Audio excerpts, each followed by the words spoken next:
wanted to invite you now to join me on a journey similar to the one of Jesus, who took 40 days in the wilderness in the desert. In fact, it was here on this mountain where I sit in Jericho, Mount Quarantana. In Latin, it simply means 40, for the 40 days that Jesus spent fasting. And we're left wondering if God himself, when placed on earth, would embrace a season of 40 days of fasting, of abstaining from food. We know just from our time here how dry and arid it is, that he had to search to find any kind of water, especially clean water.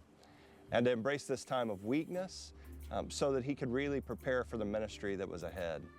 If you're anything like me, you probably spend a massive amount of your time contemplating one question. Honestly, it's a bit embarrassing, but it's truthful. It may be the first question that comes to mind when I wake up in the morning. I begin to wonder, what do I want to eat today?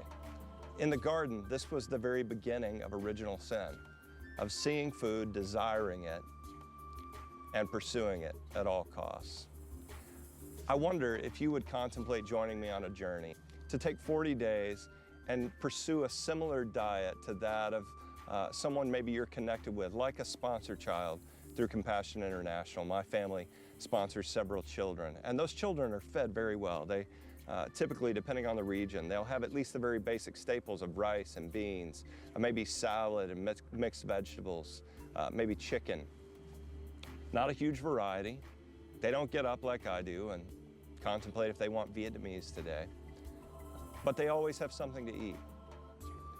For 40 days, if you were to choose a very simple diet and take the time that you would have spent and the money you would have spent pursuing your own desires and entering instead into a season of prayer and weakness, I wonder how we might be different on the other end.